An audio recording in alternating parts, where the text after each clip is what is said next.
Hi, students, let's get started with the subject English, Unit 4, Travel and Adventure, Chapter 4.1 The Tunnel. Part I. It was almost noon, and the jungle was very still, very silent. Heat waves shimmered along the railway embankment where it cut a path through the tall, evergreen trees. The railway lines were two straight black serpents disappearing into the tunnel in the hillside. Suraj stood near the cutting, waiting for the midday train. It wasn't a station, and he wasn't catching a train. He was waiting so that he could watch the steam engine come roaring out of the tunnel. He had cycled out of the town and taken the jungle path until he had come to a small village. He had left the cycle there and walked over a low scrub-covered hill and down to the tunnel exit. Now he looked up. He had heard, in the distance, the shrill whistle of the engine. He couldn't see anything because the train was approaching from the other side of the hill, but presently a sound like distant thunder issued from the tunnel, and he knew the train was coming through.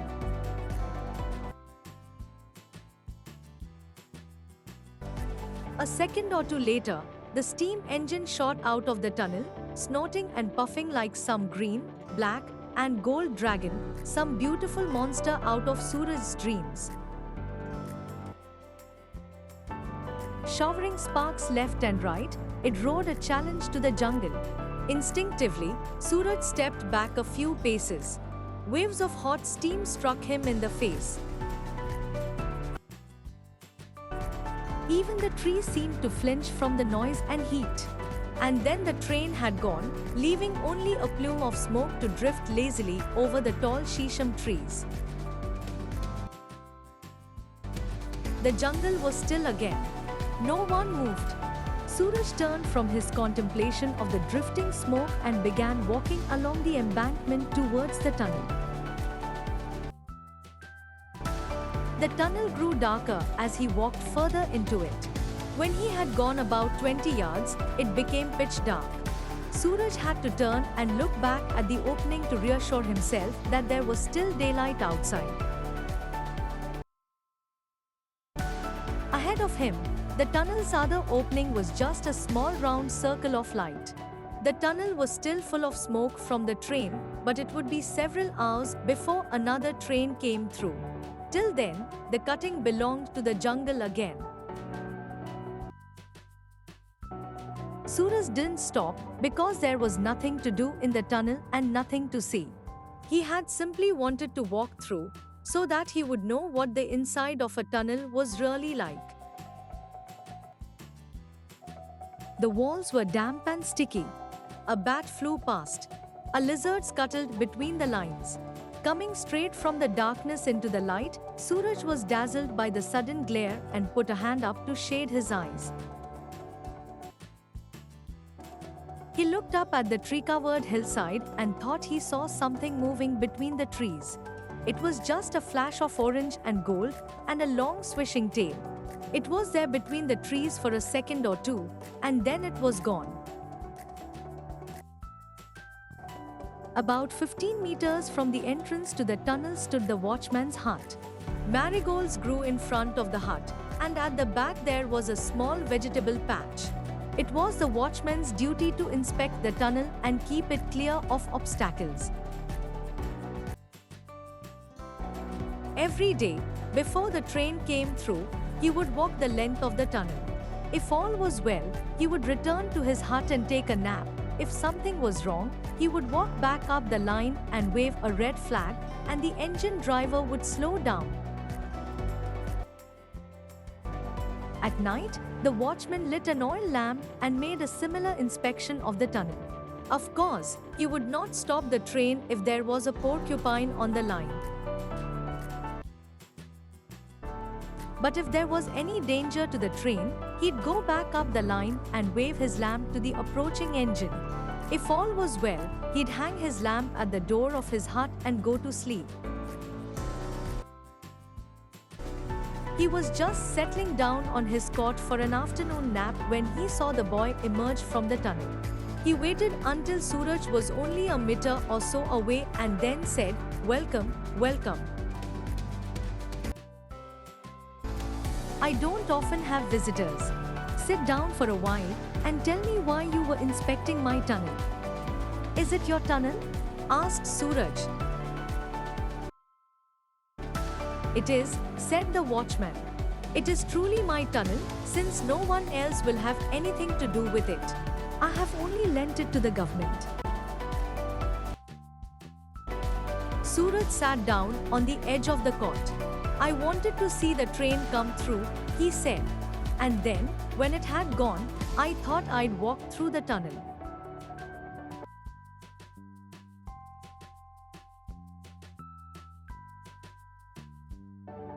"And what did you find in it?" "Nothing. It was very dark.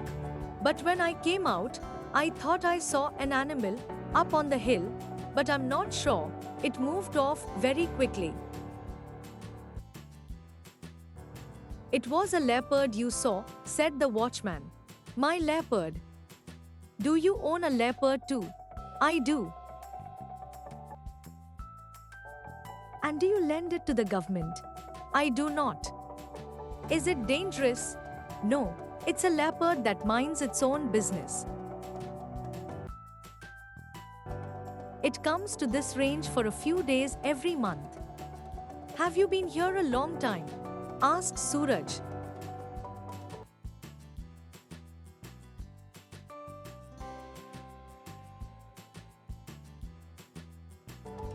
"Many years. My name is Sundar Singh." "My name's Suraj. There is one train during the day.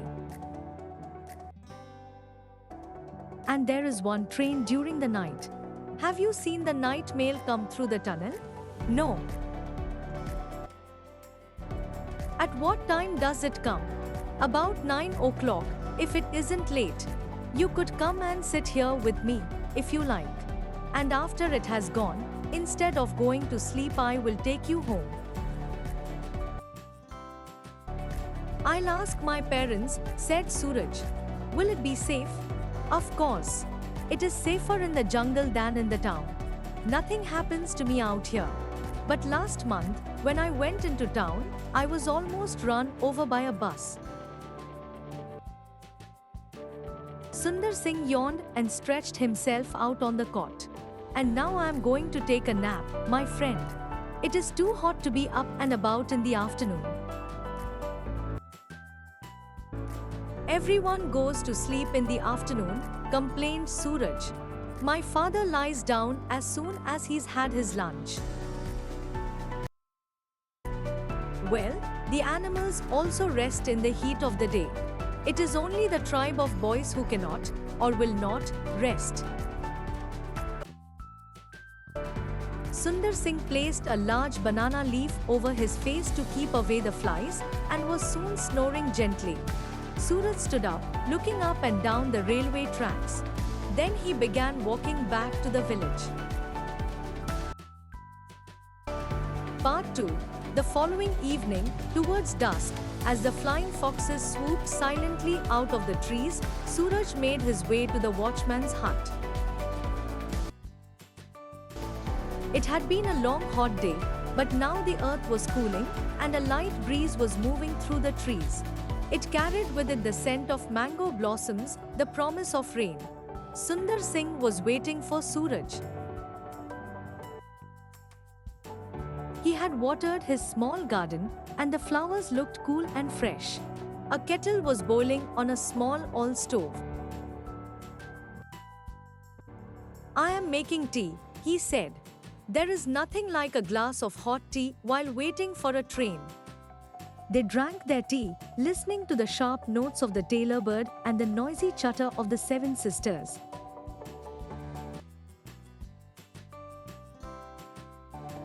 As the brief twilight faded, most of the birds fell silent. Sundar Singh lit his oil lamp and said it was time for him to inspect the tunnel. He moved off towards the tunnel, while Suraj sat on the cot, sipping his tea. In the dark, The trees seemed to move closer to him.